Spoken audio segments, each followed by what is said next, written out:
क्रम में एक और क्वेश्चन है अपना, ये एपीज की फॉर्म है समांतर श्रेणी का। जैसे कि इसमें दो श्रेणियां दी गई हैं, एक 63 65 67 वाली डॉट डॉट, आगे 3 10 17 डॉट डॉट, दो एपीज है। तो उसमें ये बोला है उसने कि इन दोनों एपीज के एनवे पद समान है, तो एन का मान ज्ञात करो। दोनों एपीज के कैसे एनवे पद समान, आप पढ़ चुके हैं, पढ़ के आ चुके हैं। तो इसमें क्या है, ओनली दो फॉर्मूला है, अपन सही से देखें तो एक तो एनवा पद और दूसरा क्या होता है, एन पदों का योगफल। तो अपन को यहाँ एनवा पद का जो फॉर्मूला है उसको यूज करना है। एनवा पद का फॉर्मूला होता है normally A N equal A plus N minus 1 into D, इसका यूज होना है।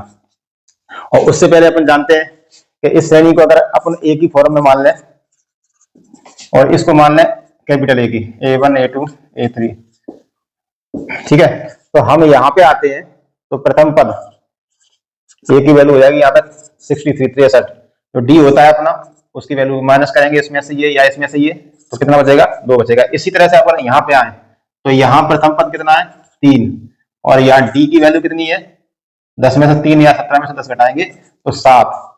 तो इसके बाद में कंडीशन दी गई कि एनवे पद समान है, तो यहाँ तो अपन कहेंगे कि ए एन और इसका होगा कैपिटल ए एन, दोनों कैसे है, बराबर।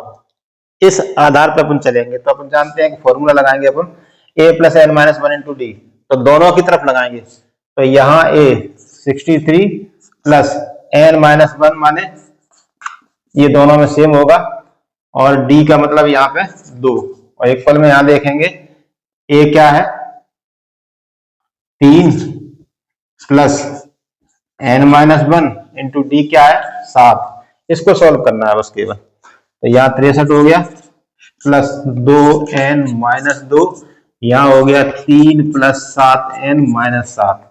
अब इसको अपन ग्रहण करेंगे, इसमें से ये माइनस करेंगे तो माइनस के 4 हो गए, इसमें से ये माइनस करेंगे तो माइनस के वो प्लस के 61, और ये तो हमारा 2n बचा, और 7n इस तरफ आएगा तो माइनस का 7n, और यहाँ पे कितने बचे माइनस के 4, यहाँ 61 प्लस के हैं तो इस तरफ आएंगे माइनस के 61, तो यहाँ पे माइनस घटाएंगे तो माइनस के 5n, और यहाँ पे कितना बचेगा, जुड़ के हो जाएगा माइनस के 65।